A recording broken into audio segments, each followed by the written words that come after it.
How do I turn my lousy pencil into a masterpiece of an eye drawing? Is probably the question you had clicking on this video. But before we can run, we must learn to walk. So how does the drawing process work? The drawing process works in layers, and what I mean by this is, imagine baking a cake. You wouldn't decorate the cake first because you still actually have to bake the cake. Otherwise, you're just plopping decorations on the table. This is the same with drawing. You need to sketch out the shapes of the subject and check proportions, baking the cake, and only then do you add shadows and highlights and eventually fine details, or in cake terms, decorating. Now that we know the drawing process, let's run.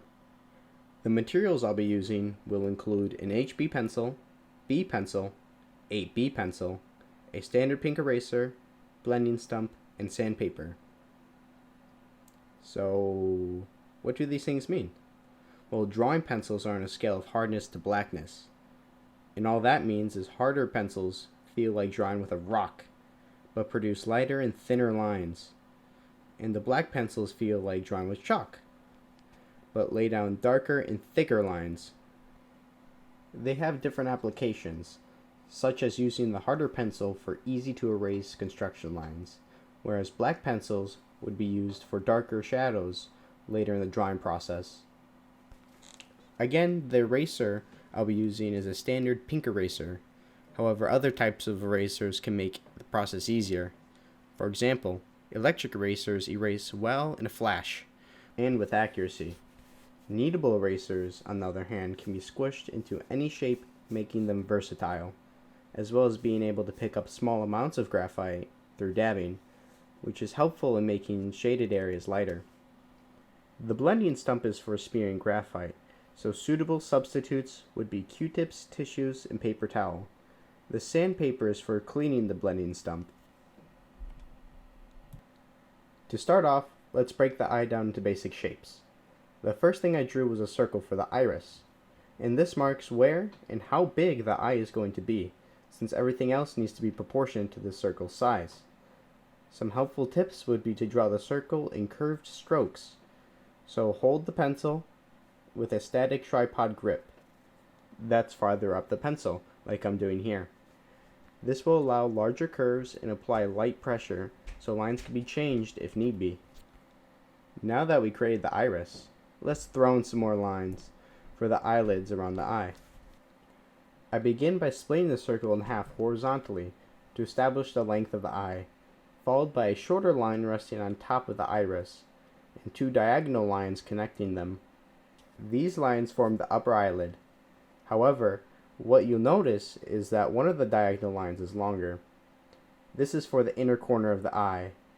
Next, it wouldn't be an eye without the bottom eyelid.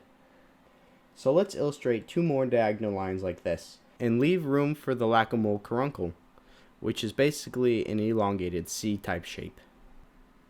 Let's pause and take a step back for a moment. Take a look at the size and distance between lines and shapes. Then ask, is there anything that needs readjusting? At this point in the process, it's easy to correct foundational proportions, because once we start shading, fixing the overall shape of the eye will be like digging a 5-foot hole with a spoon. Once you're done with inspecting the foundational lines, also known as construction lines, we're going to smooth out our construction lines and add in some essential details. So, what I'm doing right now is adding curvature to the eyelids since the eyeball is spherical, which brings up another important concept in art known as form. Form pertains to the way an object takes up space.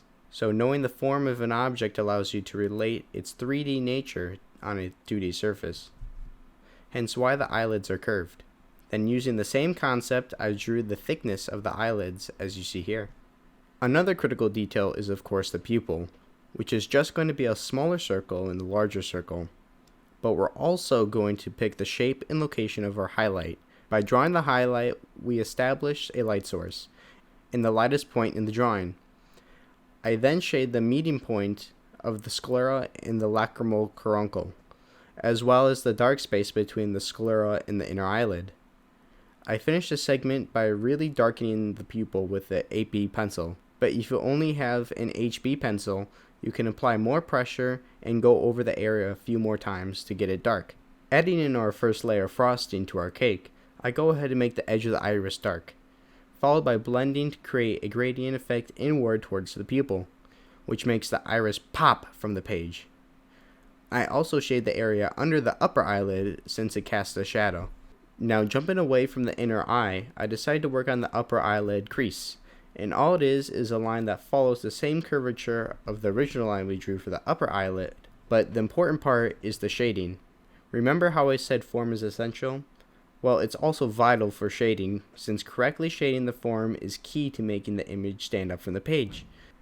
With the drawing being over halfway done, I start to get into decorating the cake with all sorts of sweets, like shadows and highlights for the lacrimal caruncle that separate it from the rest of the eye, and eyelashes. Now eyelashes stick out from different directions because again, the form of the eyelid is curved. So the right side eyelashes are going to the right, left goes left, and straight goes straight up, or straight down depending on which eyelid you do. However, there are tiny eyelashes that go in any direction as well, but don't overdo it. Within these next steps, you're really going to see the eyelid come to life. Therefore, I shade the underside of the upper eyelid darker than the top because it's out of the light, and I gently shade the upper part of the bottom eyelid because it's catching the light. The next critical step is shading the sclera, since it too is protruding from the eye socket. So I add layers of graphite and blend in between to create the darker shadow away from the light source. But I also shade the other corner as well, since the skin casts a shadow onto the corner. And then I detail the pupil. And this is best achieved by drawing the edge darker, then blending inwards and going back over with your eraser and lightly tapping the areas that get lighter. And there you go, a finished eye. But wait, make sure to sign it so everyone knows you can draw. I signed mine with a tree. So to sum up the main steps, I would start by breaking down the form into simple shapes, then refining those shapes into an outline, followed by a layer of shading and highlighting, texturing, and detailing, and finishing by fixing any minor imperfections. However, I want you guys to realize that these steps can be applied not only to drawing eyes, but to anything. It's all about taking something complex, like an eye, making it simple, and then back to complex.